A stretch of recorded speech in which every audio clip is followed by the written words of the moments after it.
Eu não lembro da primeira vez que senti medo.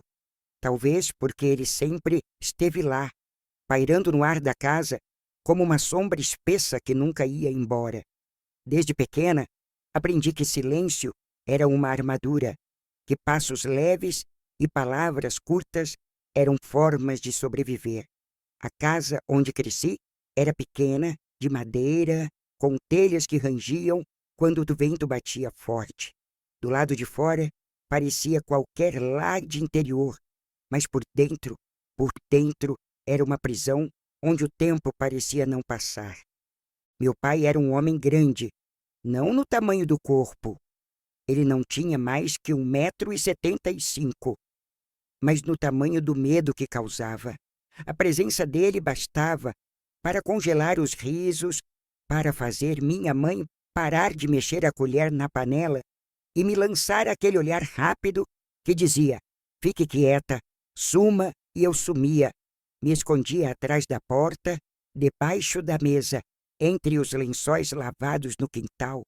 Minha mãe era uma mulher miúda, de mãos sempre ocupadas. Lavava, cozinhava, costurava, e quando o pai gritava, ela se encolhia como um bicho acuado. Nunca o enfrentou, nem por mim, nem por ela. Às vezes, eu sonhava que ela me pegava no colo, corria comigo no escuro e me levava para longe dali. Mas quando eu acordava, ela já estava de pé, colocando mais lenha no fogo, fingindo que a noite anterior não tinha acontecido. O primeiro abuso veio quando eu tinha 12 anos. Ele não foi físico de imediato. Começou com os olhares demorados, com perguntas que não faziam sentido, com a porta que ele trancava quando a mãe saía para buscar leite. Lembro da primeira vez em que ele encostou a mão em mim. Eu estava lavando os pés no tanque e ele apareceu do nada, colocou a mão no meu ombro e disse: "Você está virando moça." Senti o estômago embrulhar. Fiquei paralisada. E naquele dia, soube que não tinha mais infância. Os anos seguintes foram um borrão de medo e silêncio. Às vezes, ele me deixava em paz por semanas. Outras vezes, vinha de madrugada, com o cheiro de pinga no hálito e os olhos vidrados como um animal. Eu chorava em silêncio, engolia o nojo e no dia seguinte seguia como se nada tivesse acontecido. Tentei contar uma vez para minha mãe. Ela ficou branca, trancou-se no quarto por horas e depois disse que eu estava imaginando coisas. Eu entendi. Ela não queria saber, não podia saber. Saber exigia coragem, e coragem era o que mais faltava ali. Aos 16, eu já não era mais uma menina. Tinha o corpo de mulher, mas a alma gasta. Evitava espelhos, evitava pessoas, evitava tudo que pudesse fazer com que alguém percebesse o que eu escondia. Foi nesse tempo que ele trouxe um amigo para casa, um homem estranho que mal falava, tinha os olhos sempre baixos e um jeito sorrateiro de andar. O pai dizia que ele estava ajudando na lavoura, mas eu sentia que era mais do que isso. A presença dele me fazia arrepiar os pelos da nuca. E eu estava certa em temer. Era uma tarde abafada, dessas em que o sol queima até a sombra. A mãe tinha saído para a cidade buscar mantimentos. Eu estava sozinha, varrendo o corredor da casa, quando ouvi os passos. 2 pares. Eles vieram rápido, determinados. Antes que eu pudesse reagir, senti as mãos me empurrando para dentro do quarto. Gritei, lutei, mordi, chutei, fiz de tudo, mas eram 2. E eles estavam decididos. Me amarraram. Primeiro tentaram com cordas, mas eu me debatia, me contorcia, me recusava a ceder. Foi então que meu pai disse com a frieza de quem fala sobre o tempo: "Ela não para quieta, corta logo." No início pensei que era uma ameaça, até ver a faca, até sentir o metal frio encostar no meu braço. E então, a dor. Não lembro do corte. Lembro do som. Um estalo. Lembro do cheiro. Ferroso quente, sufocante. Lembro do grito que não saiu. Acho que minha alma se desligou do corpo naquele momento. Meus olhos viram tudo de cima, como se eu flutuasse, assistindo uma cena que não podia ser real. Depois, o outro braço. E depois, o pior. Não vou descrever o que veio a seguir. Não há palavras que possam traduzir o que se sente quando se perde a dignidade, o corpo, a esperança, tudo de uma vez. Eles me deixaram ali, sangrando, jogada como um animal abatido. Quando saíram do quarto, eu achei que era o fim e desejei que fosse. Eu queria morrer, queria que o sangue secasse logo, que a dor parasse. Mas a morte não veio. Foi um vizinho que me salvou, um senhor de idade que morava 2 casas adiante e que ouviu barulhos estranhos. Disse que sentiu algo errado, que Deus tinha tocado o coração dele. Quando entrou na casa, me encontrou desmaiada, quase sem pulso.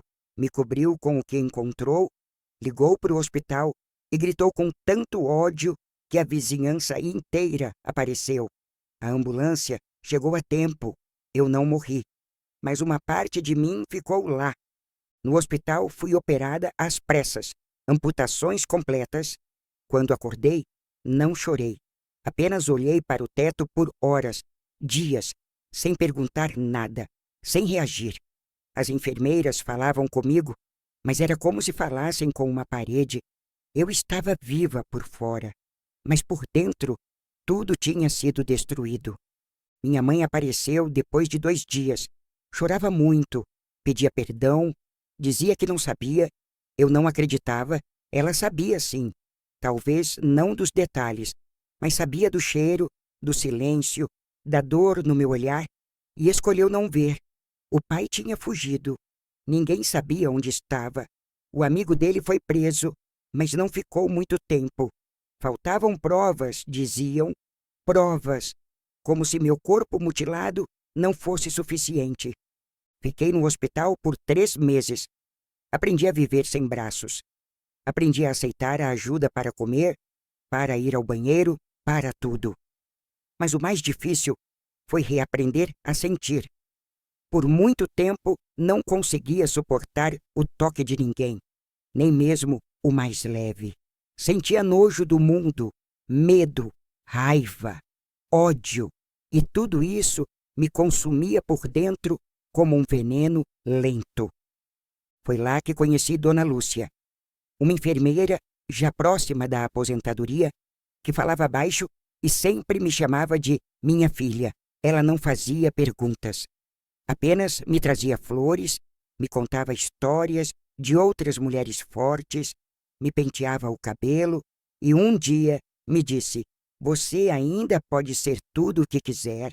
Eles tiraram seus braços, mas não tocaram na sua alma, e é ela que vai levantar você." No início, achei ridículo. Como eu poderia ser alguém? Quem olharia para mim sem ver só o que me faltava? Mas aquelas palavras ficaram ecoando, e aos poucos comecei a reagir. Primeiro, aceitei a ajuda sem tanta raiva. Depois, comecei a me interessar pelas oficinas do hospital. Descobri que havia gente que pintava com a boca, que escrevia com os pés, que tocava instrumentos com os cotovelos. Era como se o mundo me dissesse: ainda não acabou. E não acabou mesmo. O dia em que voltei para casa foi silencioso. O motorista da ambulância nem ligou o rádio. O céu estava cinza e o vento trazia aquele cheiro de terra molhada que sempre me lembrava a infância. Mas nada mais era como antes. Eu não era mais a menina do corredor de madeira, com olhos assustados e sonhos escondidos. Eu era outra. Alguém que tinha sido quebrada e costurada de novo, só que com marcas visíveis no corpo e outras invisíveis na alma. Minha mãe tentou arrumar a casa, tirou as cortinas velhas, limpou os móveis, acendeu velas. Era como se quisesse me mostrar que as coisas estavam diferentes, que podíamos recomeçar. Mas eu via pelos olhos dela. Ela ainda carregava a culpa. E mais que isso, o medo. Meu pai continuava foragido. Nenhuma pista, nenhuma prisão. E cada passo na calçada, cada sombra na janela, cada barulho no portão, era um lembrete de que ele poderia voltar. Nos primeiros dias, eu mal saía do quarto. Dormia pouco, com pesadelos frequentes. Às vezes, acordava gritando. Outras vezes, acordava em silêncio, mas com o travesseiro molhado de lágrimas. Minha mãe ficava sentada ao lado da cama, tentando disfarçar a dor com palavras doces que nunca tinham sido ditas antes. Eu não sabia se queria o carinho. Parte de mim queria empurrá-la para longe. Outra parte queria se enroscar no colo dela e voltar a ser criança, mesmo que por um instante. Foi num desses dias, olhando pela janela para o quintal que já não era o mesmo, que algo mudou em mim. Vi uma menina correndo entre os pés de mamão. Ela devia ter uns 8 anos, cabelos soltos, pés descalços, um sorriso no rosto. Era filha de uma vizinha nova, que tinha se mudado há pouco. A menina parou por um momento, olhou direto para minha janela e sorriu. Um sorriso inteiro, não de pena, um sorriso de gente que vê outra gente e não uma vítima. Aquele olhar me tocou de um jeito estranho. Fiquei pensando nela o dia todo, naquela pureza, naquela alegria sem medo. E então decidi sair, vesti a blusa que a dona Lúcia tinha me dado no hospital, uma azul clara, com botões grandes, e fui até a varanda. O sol da tarde me aqueceu o rosto e o vento soprou devagar, como se me desse boas-vindas. Me sentei devagar na cadeira antiga da minha avó, que minha mãe tinha reformado, e fiquei ali, só olhando o mundo. Nos dias seguintes, comecei a sair mais. Primeiro para a varanda, depois para o quintal. A vizinhança começou a perceber minha presença. Alguns acenavam de longe. Outros passavam e fingiam que não viam. Eu entendia. A história já tinha corrido de boca em boca. Todo mundo sabia, todo mundo comentava, mas poucos tinham coragem de me olhar nos olhos. Até que um dia, alguém bateu no portão. Era Dona Ivone, uma senhora conhecida por ajudar as mulheres da comunidade. Ela me olhou com firmeza, segurou minha mão com as dela, quentes, calejadas, e disse: "Eu sei o que fizeram com você, e eu sei que você ainda está viva. E mulher viva, minha filha, tem caminho pela frente." Ela me convidou para ir até a associação do bairro, onde mulheres em situação de vulnerabilidade se encontravam, conversavam, costuravam, aprendiam coisas. No início, hesitei, me sentia exposta, vulnerável, como se ao sair de casa eu perdesse uma última camada de proteção. Mas algo na voz dela me dava segurança. Então fui. Chegando lá, encontrei outras como eu. Mulheres feridas, algumas com cicatrizes visíveis, outras só na alma. Uma perdeu o filho para violência. Outra apanhava do marido há anos. Uma tinha fugido da própria casa aos 13 anos. E todas, de alguma forma, estavam tentando se reconstruir. Naquele espaço, ninguém me olhava com pena. Olhavam com um reconhecimento, como quem diz: "Eu sei o que dói." E foi ali que falei pela primeira vez. Contei o que tinha acontecido, sem rodeios, sem floreios, contei tudo. E quando terminei, não veio o silêncio constrangido que eu temia. Veio um abraço coletivo, forte, caloroso, humano. Voltei para casa leve. Pela primeira vez, sentia que não estava sozinha. A partir daquele dia, passei a frequentar o grupo toda semana. Comecei a aprender coisas, como escrever com os pés, como adaptar talheres e objetos do dia a dia, como cuidar da mente. A psicóloga do grupo, Clarice, era uma mulher de riso fácil e olhar profundo. Foi ela quem me disse, num encontro: "Você pode transformar sua dor em caminho. O trauma não é sua identidade, é uma cicatriz. E cicatriz não define quem a gente é, só mostra que a gente sobreviveu. Aquilo ficou na minha cabeça. Repeti tantas vezes em silêncio que virou um mantra. E com o tempo, comecei a pensar em como podia ir além. Um dia, a coordenadora da associação me chamou para conversar. Disse que estavam abrindo uma oficina de artesanato adaptado, com peças feitas por mulheres com deficiência, e perguntou se eu queria participar. Mais que isso, se eu queria ser instrutora. Você inspira, ela disse. Só o fato de estar aqui já inspira. Fiquei sem palavras. Instrutora? Eu? Mas aceitei, e foi a melhor decisão que tomei. Com o tempo, comecei a aparecer em eventos da cidade. Fui convidada a contar minha história em escolas, igrejas, centros comunitários. No começo, minha voz tremia, as mãos dos outros me ajudavam a virar as páginas dos papéis. Mas, com o tempo, não precisei mais de papel. A história estava toda em mim, e eu aprendi a contá-la com firmeza, não para chocar, mas para mostrar que, mesmo arrancando partes do corpo, ninguém pode apagar a essência de uma pessoa. Um dia, depois de uma palestra, uma adolescente se aproximou. Tinha os olhos vermelhos, as mãos trêmulas. Me abraçou e sussurrou. Aconteceu comigo também. Eu achava que era culpa minha, mas agora eu sei que não é. E ali, naquele abraço, entendi que cada palavra que eu dizia, cada cicatriz que eu mostrava, era uma semente plantada no coração de alguém. Minha mãe, ao longo desse tempo, foi mudando também. Aprendeu a me cuidar de verdade, não só fisicamente, mas com presença. Começou a me acompanhar nas reuniões, nas palestras. Às vezes chorava no fundo da sala, em silêncio. Outras vezes, segurava minha blusa e dizia: Filha, você é luz. Eu aprendi a perdoá-la, não de uma vez, mas aos poucos, porque o perdão, entendi, é também um gesto de liberdade. Mas nem tudo era paz. A cada passo que eu dava, havia também a sombra. Ele ainda estava solto, e às vezes, quando essa noite chegava e o vento batia nas janelas, eu ainda sentia aquele arrepio na espinha, um medo antigo, enraizado. Meu corpo lembrava, meus sonhos lembravam. Mas a diferença agora era que eu não estava mais sozinha.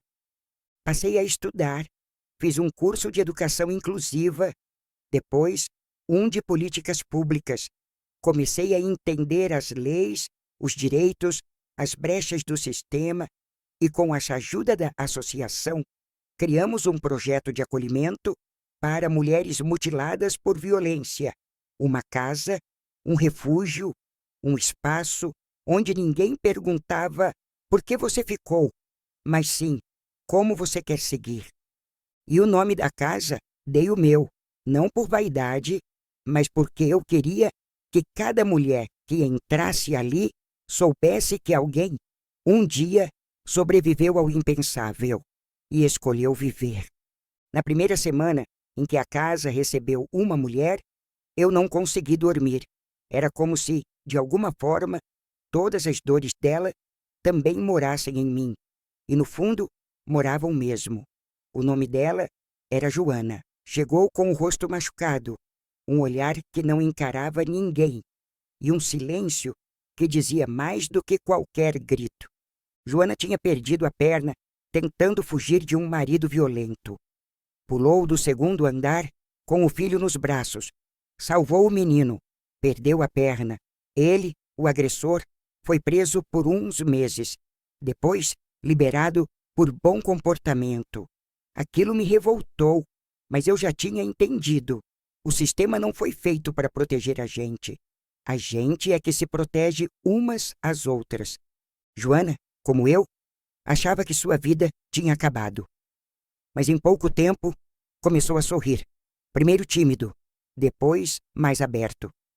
Ajudava na cozinha, contava histórias, cantava baixinho enquanto lavava os pratos com uma prótese improvisada. Um dia, sentou-se comigo na varanda e disse: eu achava que nunca mais ia ser tocada com carinho. Aqui, eu descobri que o amor também mora entre mulheres que sobrevivem. Aquilo me marcou profundamente. A casa cresceu. Vieram outras mulheres, algumas com feridas tão profundas que demoravam semanas para dizer o próprio nome, outras que chegavam com raiva, gritando, batendo portas. Todas tinham algo em comum. Foram esquecidas pelo mundo, mas se recusaram a desaparecer. E com elas, eu também fui crescendo. Passei a dar entrevistas. A TV local apareceu. Depois, os jornais. Eu falava com calma, sem sensacionalismo, só com a verdade. Contava minha história e mostrava o que tínhamos construído. E cada vez que eu falava, era como se arrancasse mais um pedaço da sombra que ainda me seguia. Até que um dia, depois de uma reportagem, uma carta chegou à casa, sem remetente, papel simples, letras tremidas. Eu vi você na televisão. Você sobreviveu. Eu não mereço perdão, eu sei. Mas preciso dizer que eu carrego o peso do que fiz todos os dias. Eu não durmo, não como. Eu escuto sua voz nas madrugadas. Eu sei que estraguei sua vida. E mesmo assim, você se levantou. Eu sou covarde. Mas você é luz. A carta não tinha assinatura, mas eu sabia de quem era. Senti um nó no estômago, um misto de ódio e pena, de nojo e compaixão. Passei horas com o papel nas mãos, sem saber o que fazer. No fim, guardei numa caixa e nunca respondi. Não porque perdoei, mas porque descobri que a minha resposta era a vida que eu estava vivendo. A resposta era o que ele não conseguiu tirar de mim. Depois da carta, sonhei com ele por 3 noites seguidas. Nos sonhos, ele me olhava, chorava, tentava se aproximar, mas eu estava sentada com outras mulheres ao meu redor e todas estendiam as mãos em minha direção. Mesmo sem meus braços, eu sentia o toque, sentia o calor e, de algum jeito, aquilo me acalmava. Decidi fazer algo que vinha adiando há muito tempo. Voltar à casa onde tudo aconteceu. Fui com minha mãe. Era uma manhã fria, o céu claro, o caminho longo. Quando paramos em frente ao portão, meu coração batia tão forte que doía. O portão ainda era o mesmo. A tinta descascando, as folhas secas no chão. O silêncio era pesado. Entramos devagar. O corredor de madeira rangia como antes. As paredes tinham marcas do tempo, rachaduras, poeira, mas eu não enxergava só as paredes. Via cada cena, cada memória, a cadeira onde ele me amarrou, o chão onde caí, a janela que eu olhava, esperando ajuda. Minha mãe chorava baixinho. Fui até o quarto. A cama já não existia. Só o espaço vazio. Me ajoelhei ali. Não para reviver o horror, mas para deixar um pedaço da dor para trás. Peguei uma pedra do chão, pequena, lisa, guardei no bolso. Uma lembrança de que eu estive ali, de que sobrevivi. E saí. No caminho de volta, não falei nada. Nem ela. Mas ao chegarmos em casa, sentei na varanda, olhei para o céu e senti algo que há muito tempo não sentia. Leveza. Depois disso, as coisas começaram a se expandir. Recebemos doações. Um grupo de mulheres do exterior quis conhecer o nosso trabalho. Fui convidada para um congresso. Viajei de avião pela primeira vez. O mundo parecia ter descoberto o que fazíamos e, mais do que isso, parecia querer ouvir nossas vozes. Mas, com a exposição, veio também o risco. Ameaças anônimas começaram a chegar. Comentários maldosos. Ela está inventando isso tudo. fazendo show com a tragédia. Isso aí é para ganhar dinheiro? Eu lia e me calava.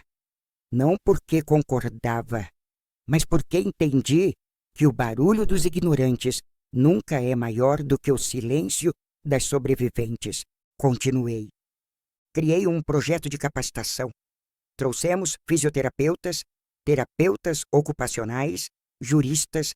Começamos a treinar outras mulheres para que elas também pudessem liderar casas em suas comunidades.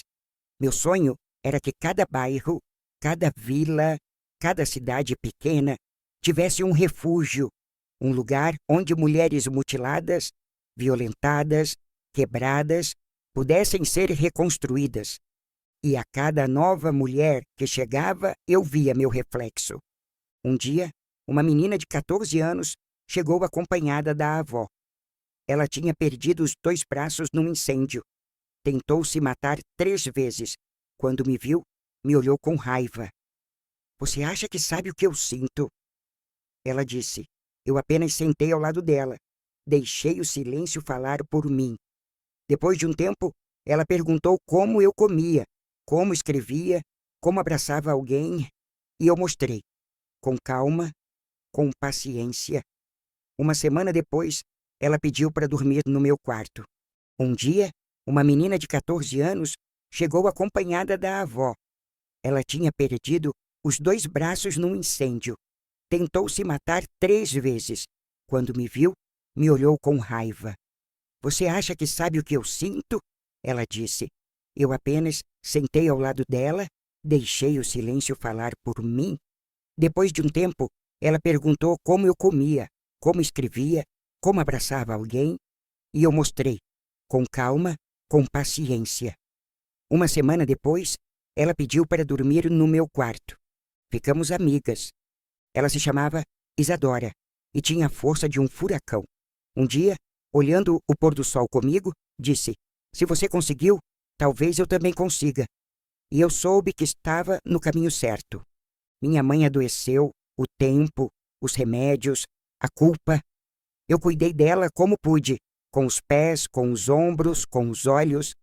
Ela partiu numa manhã serena, segurando uma flor que Isadora tinha colhido para ela. Antes de morrer, sussurrou: obrigada por me perdoar. Eu chorei tudo que não tinha chorado até então. Enterrei minha mãe com dignidade, com amor, com gratidão.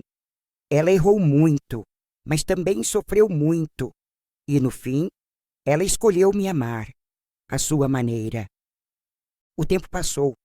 Os cabelos ficaram mais grisalhos, o corpo mais lento, mas meu coração mais forte.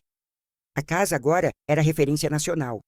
Recebíamos visitas de autoridades, estudiosos, jornalistas, mas o que me movia era outra coisa. Ver uma mulher entrar destruída e sair com os olhos cheios de esperança. A dor nunca desapareceu por completo. Ainda sonho, ainda tenho momentos de silêncio profundo, mas agora sei que a dor não me define. A luta, sim. A reconstrução, sim. Uma noite, sentei sozinha na varanda. O céu estrelado, o vento leve, e pensei em tudo. No que fui, no que me fizeram, no que escolhi ser. E sorri. Sorri porque, mesmo sem os braços, abracei o mundo de um jeito que ninguém esperava, porque, mesmo tendo sido enterrada viva pela violência, eu floresci. E hoje, cada mulher que passa por mim leva um pedaço dessa força, não por mim, mas por todas nós. A primeira vez que fui chamada de símbolo foi por uma menina de 6 anos. Ela chegou com a tia, assustada, sem entender muito o que acontecia ao seu redor. A mãe havia sido assassinada pelo pai. A menina não chorava, não falava, só observava tudo com aqueles olhos enormes e tristes. Ficou dias sem emitir um som, até que um dia me viu mexendo no fogão, com os pés, preparando mingau. Se aproximou devagar, me cutucou e disse, baixinho: você é mágica. Naquela hora, senti algo que nunca tinha sentido antes. Não era orgulho, Era uma responsabilidade, como se cada passo meu fosse observado com esperança por alguém que ainda estava aprendendo a viver no meio dos destroços. Peguei aquela menina nos ombros, como aprendi a fazer, e levei ela para o jardim. Ficamos em silêncio, só o vento e o cheiro das flores preenchendo o tempo. No fim da tarde, ela me olhou e disse: "Eu quero ser que nem você." À noite, chorei sozinha. Não de tristeza, mas porque, pela primeira vez, entendi que o que fizeram comigo não era o fim. Era o início de algo que eu jamais teria imaginado. A violência que destruiu meu corpo não destruiu minha alma. E por isso, eu poderia ser abrigo para outras almas feridas. Os anos passaram. A casa virou instituto. Recebemos apoio oficial. Fundamos filiais. Escrevi um livro, ditando aos poucos cada palavra, cada memória. O título foi ideia da Isadora. Mesmo sem braços, eu abracei o mundo. Virou um best-seller. Muita gente leu. Gente que nunca tinha ouvido falar de violência doméstica. Gente que se calava diante da dor dos outros. E, de repente, começaram a ouvir, a ver, a sentir. Em uma palestra, um homem se levantou no meio da plateia e disse: "Eu bati na minha esposa por anos, e hoje estou aqui porque o seu livro me fez enxergar o monstro que me tornei. Ela me deixou, eu mereci, mas quero passar o resto da vida ajudando outras mulheres. Me desculpe." Eu olhei para ele por um longo tempo. Depois, respondi: "A dor que você causou não some com palavras, mas reconhecer é o primeiro passo. Que sua vergonha se transforme em ação e que ela nunca esqueça que foi forte o suficiente para ir embora." Naquele dia, entendi que a minha voz podia atravessar paredes que nunca pensei alcançar. Isadora cresceu, estudou psicologia, queria cuidar das mulheres que, como ela, chegaram sem chão. Era firme, sensível, corajosa.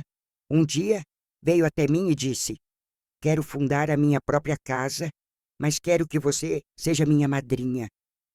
Me emocionei. Abracei ela com o que eu tinha, o rosto, o coração, a alma, e disse: "Você já é tudo o que eu sonhei ser."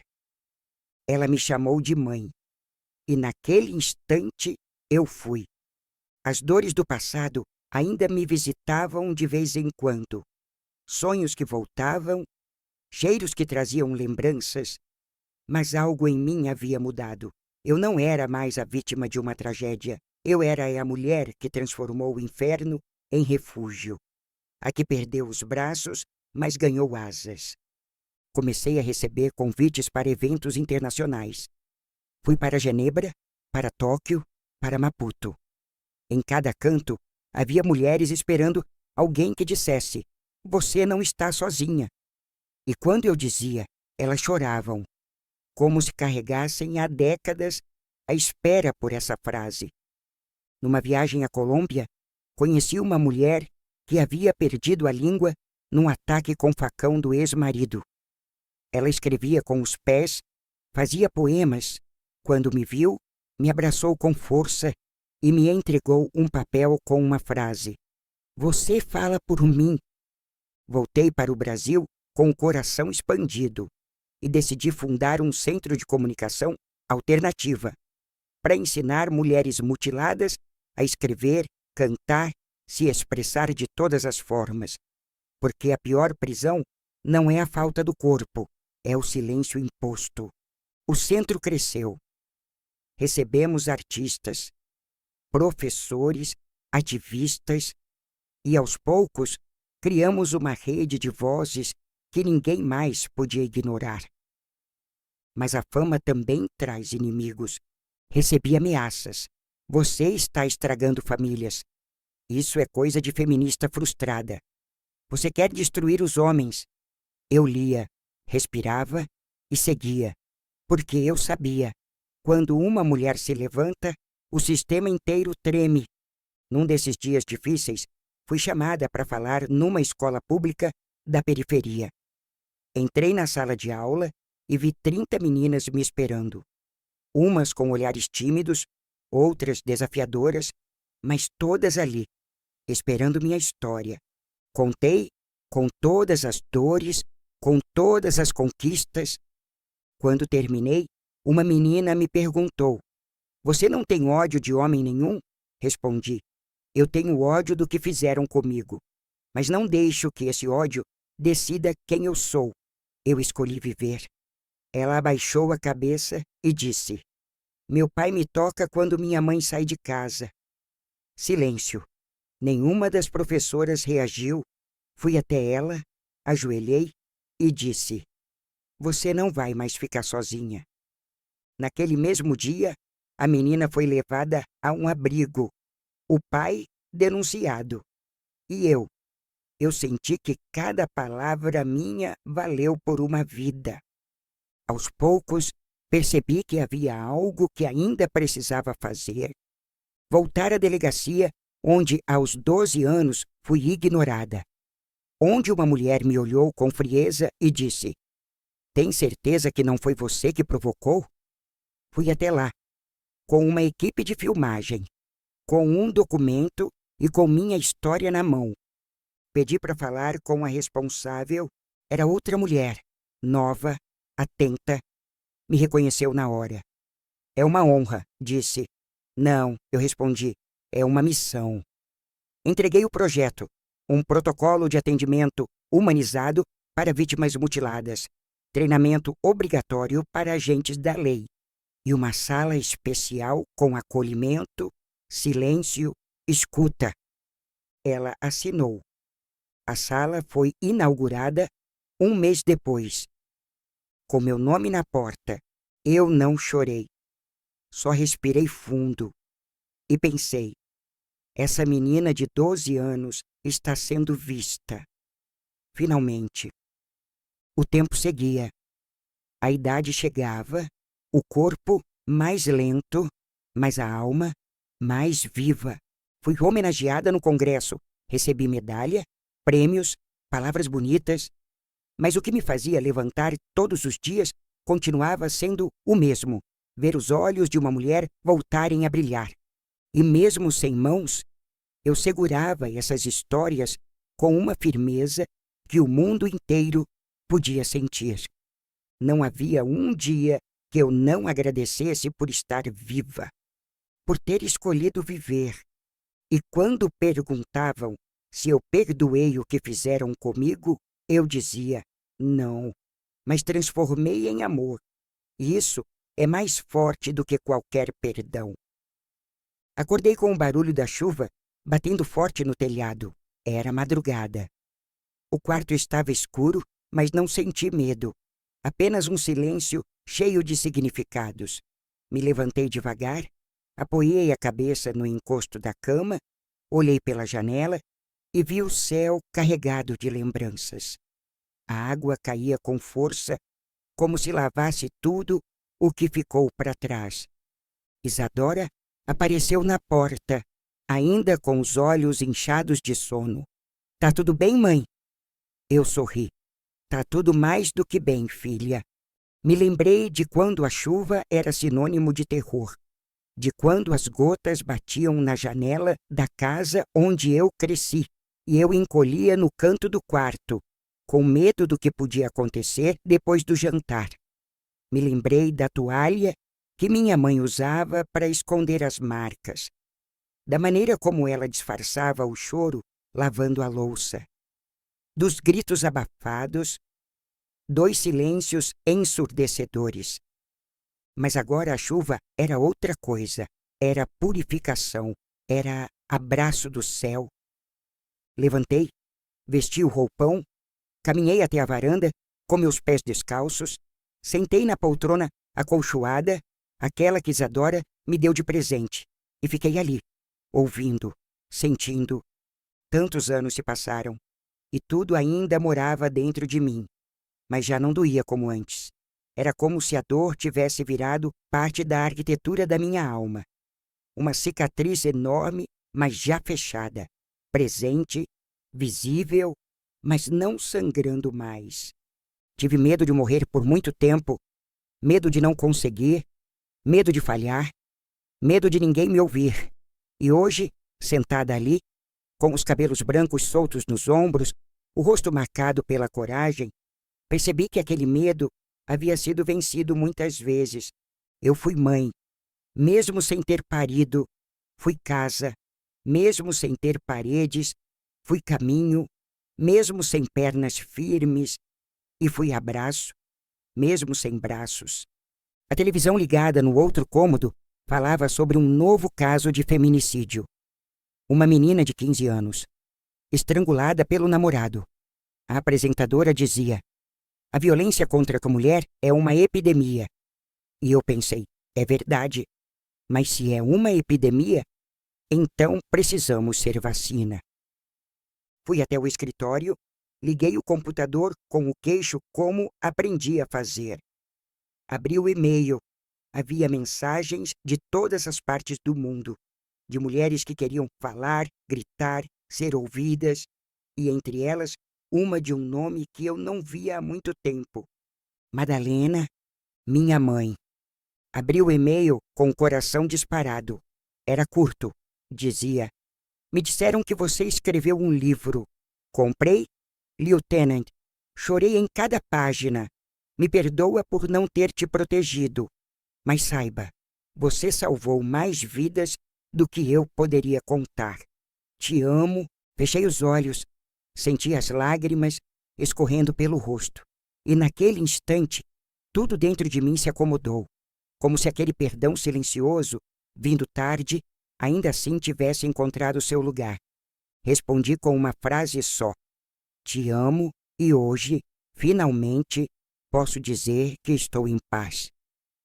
Isadora apareceu na porta, ainda com os olhos inchados de sono. Tá tudo bem, mãe? Eu sorri. Tá tudo mais do que bem, filha. Ela se aproximou, sentou ao meu lado, colocou a cabeça no meu ombro e ficamos assim, olhando a madrugada se transformar em manhã, o céu clareando aos poucos, o barulho da chuva diminuindo e o cheiro de terra molhada invadindo a sala. Você acha que já fez tudo o que tinha para fazer? Ela perguntou. Pensei por um momento. Ainda não. Ainda quero ver uma menina crescer sem medo do pai. Uma mulher andar na rua sem medo de ser seguida. Quero ver as cicatrizes virarem histórias de força e não de vergonha. Quero viver para ver o dia em que o silêncio não seja mais cúmplice da dor. Ela sorriu. Então a gente segue. E seguimos. Dias depois, participei de uma entrevista ao vivo. O apresentador, emocionado, perguntou: se a senhora pudesse voltar no tempo, mudaria alguma coisa? Fiquei em silêncio por alguns segundos e disse: eu queria ter tido braços para me proteger, mas talvez, se não tivessem me tirado os braços, eu não teria descoberto a força que existia em mim. Então não, eu não mudaria nada, porque cada pedaço arrancado de mim serviu para construir uma ponte que outras mulheres podem atravessar. A plateia se levantou, aplaudiu. Eu sorri, tímida, mas com o coração cheio.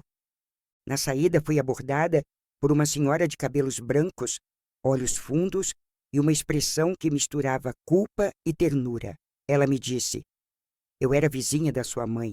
Eu ouvia seus gritos quando era criança e nunca fiz nada. Me perdoa. Olhei nos olhos dela, segurei sua mão com o rosto e falei: o silêncio machuca, mas reconhecer também cura. Que bom que a senhora falou. Que bom que ainda dá tempo. Ela chorou e eu também. Naquela noite, ao voltar para casa, deitei na cama e fiquei olhando o teto por horas, pensando em tudo o que fui, em tudo o que não fui e em tudo o que me tornei. A garotinha sem braços, a adolescente mutilada, a mulher abusada, a sobrevivente, a voz, a esperança, tantos nomes, tantos pedaços, mas todos parte da mesma história. Quando meu corpo começou a enfraquecer de verdade, entendi que o tempo era agora. Gravei uma última mensagem, um vídeo simples, sem maquiagem, sem cenário, só eu, meu rosto e minhas palavras. Se você está ouvindo isso e sente que não aguenta mais, por favor, aguente só mais um dia, e depois mais um, e depois mais um, porque um dia, sem que você perceba, a dor vai virar força. Eu sei que parece impossível, mas eu estou aqui e sou a prova. O vídeo viralizou, milhões de visualizações, milhões de comentários, e entre eles um que nunca vou esquecer. Hoje eu ia me matar, mas vi seu vídeo e decidi continuar. Obrigada por existir. Essa foi minha última missão. Dias depois, meu corpo pediu descanso. Meus órgãos começaram a falhar. Fui internada. Isadora não saiu do meu lado em nenhum momento. Segurava minha testa. Me contava histórias. Lia mensagens de mulheres que eu nunca conheci, mas que diziam que eu tinha salvado suas vidas. E então, numa manhã silenciosa, fechei os olhos pela última vez. Não com medo, mas com gratidão. Não tive braços para abraçar o mundo, mas fui abraçada por ele, e isso foi mais do que suficiente.